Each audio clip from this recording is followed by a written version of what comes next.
Overton shines with bat and ball. Another first innings collapse saw the hosts finish 79 all out, and despite some early joy against a shaky Somerset top order, the visitors had built themselves a lead on day one, finishing on 142 for 5. Tom Abel had led the charge for Somerset and helped his side through a sticky patch. He and Leach re-established themselves at the resumption, but the captain wouldn't be able to add much to his overnight 50. The delivery from Abbott was just too good. He was bowled for 64. He'd be swiftly followed by the night watchman. Leach caught in the slips as he looked to cut Barker, a good contribution of 34 to his name. Davis and Overton took the score past 200, and they kept building. The partnership saw the lead past 150 runs. They were soon past 250, both men with the hammer down, Overton now hunting a half-century.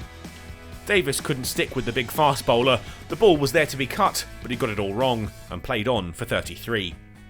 They found their way to lunch soon after, the score 272 for 8, and Somerset's lead was now knocking on the door of 200 runs.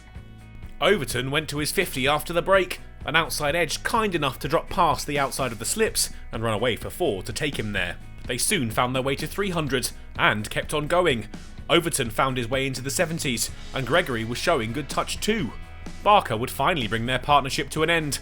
Overton the man to go, little he could do with the swinging delivery. And the same man brought Somerset's innings to a close. Davey caught by Vince, and the visitors all out for 336.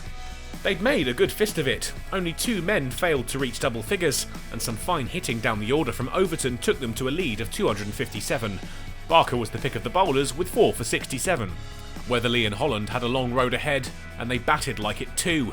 Patience was key to the start of their innings if they were to avoid another collapse, and they reached tea at 20 for none. But they couldn't keep Somerset at bay. Overton found Holland's pads, and the Hampshire opener was out for 19.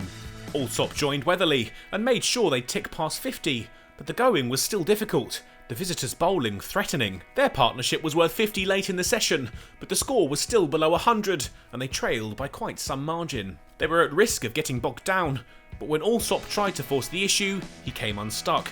A catch looped up in the air off Overton, and he had to go for 32. That brought Kyle Abbott to the crease, in as night watchman, but he wouldn't be able to make it through to the close. Overton was there again, the big bowler out LBW in what remained of the day. They'd eventually finish on 92 for 3, a much better reply from Hampshire, but they were still some way off if they had designs on avoiding another defeat.